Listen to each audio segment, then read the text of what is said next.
തിരുവനന്തപുരത്ത് പരിചയക്കാരുടെ രേഖകൾ ഉപയോഗിച്ച് EMI തരപ്പെടുത്തി മൊബൈൽ ഫോണുകൾ വാങ്ങി തട്ടിപ്പ് നടത്തിയ പ്രതി പിടിയിൽ. പാറശാല നെടുവാൻവിള സ്വദേശി അജീഷിനെയാണ് നെയ്യാറ്റിൻകര പോലീസ് അറസ്റ്റ് ചെയ്തത്.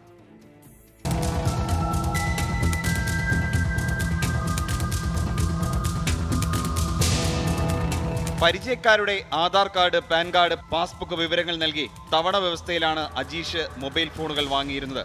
ഫോണില്ലെന്നും സിബിൽ സ്കോർ കുറവാണെന്നും വായ്പാടിസ്ഥാനത്തിൽ ഫോൺ വാങ്ങാൻ രേഖകൾ വേണമെന്നും അയൽവാസികളെ പറഞ്ഞു വിശ്വസിപ്പിച്ചാണ് തട്ടിപ്പ്.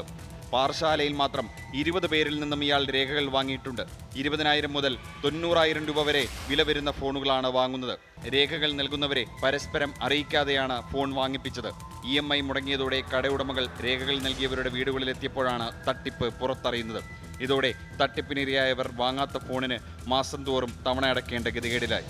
എന്നാൽ നെയ്യാറ്റിൻകര അക്ഷയ കോംപ്ലക്സിൽ പ്രവർത്തിക്കുന്ന മൊബൈൽ ഷോപ്പ് ഉടമയുടെ സഹായത്തോടെയാണ് പ്രതി പറ്റിച്ചതെന്നും മൊബൈൽ ഷോപ്പ് ഉടമകളുടെ പേരിൽ കേസെടുത്തില്ലെന്നും കബളിപ്പിക്കപ്പെട്ടവർ പറയുന്നു. പ്രതിയെ നെയ്യാറ്റിൻകര പോലീസ് അറസ്റ്റ് ചെയ്തുവെങ്കിലും ഇവരെ പറ്റിച്ചു വാങ്ങിയ ഫോണുകൾ കണ്ടെത്താൻ കഴിഞ്ഞിട്ടില്ല. 24 തിരുവനന്തപുരം.